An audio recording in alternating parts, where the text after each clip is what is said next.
Hello বন্ধুরা, Shweta village food cooking চ্যানেলে আপনাদের সবাইকে আবারও স্বাগত জানাচ্ছি। আশা করছি আপনারা সবাই খুবই ভালো আছেন আর সুস্থও আছেন।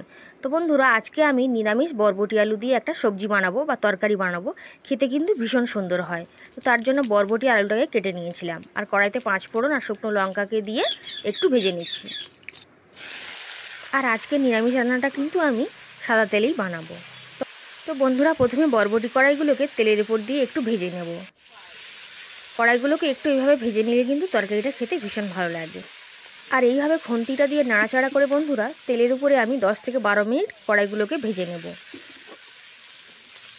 এখন আমার 10 মিনিট মতন কড়াইটাকে কিন্তু ভাজা হয়ে গেছিলো। এখন আমি কেটে রাখা আলুগুলোকে দিয়ে দিচ্ছি।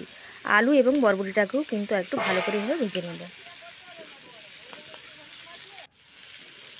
দেখুন, এখন আলুটাকেও কিন্তু 10 মিনিটের মতন ভেজে নিয়েছিলাম। যেহেতু সাদা তেলে রান্নাটা করছি তাই আলুটা অতটা হয়তো বোঝা যাচ্ছে না, কিন্তু অনেকটা ভালো করেই কিন্তু আলুটা ভাজা হয়ে গেছে। তো দুটো সবজিকেই খুব ভালো করে এইভাবে ভেজে নিয়েছি। এখন আমি হাফ চামচ মতন লবণ দিয়ে দিলাম আর দিয়ে দেব হাফ চামচের একটু কম হলুদ গুঁড়ো দিয়ে একটু ভালো করে এইভাবে ভেজে নিচ্ছি বা কষিয়ে নিচ্ছি। হলুদটা দিয়ে এভাবে কষিয়ে নিলে কিন্তু হলুদের কাঁচা গন্ধটা চলে যায়। আর এইভাবে রান্নাটা করলে কিন্তু তরকারিটা খেতে ভীষণ ভালো লাগে। আর এখন দিয়ে দেবো জিরের গুঁড়ো এবং ধনিয়া গুঁড়ো 1.5 চামচ মতন দিলাম। মশলাটা আপনারা আর একটু কম বা বেশিও করে দিতে পারেন। মশলাটা দিয়ে একটু ভালো করে কষিয়ে নিচ্ছি। মশলাটা দিয়ে সুন্দর করে আমি কষিয়ে নিয়েছি। এবার আমি পরিমাণ মতন জল দিয়ে দেবো। যেহেতু খুবই মাখা মাখা হবে তাই জলটা কিন্তু আমি বেশি দেবো না।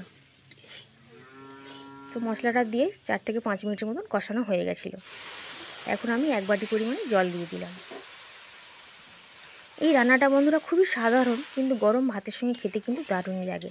নিরামিষ দিনে বানালে কিন্তু আপনারা বুঝতে পারবেন না যেটা বরবটির তরকারি।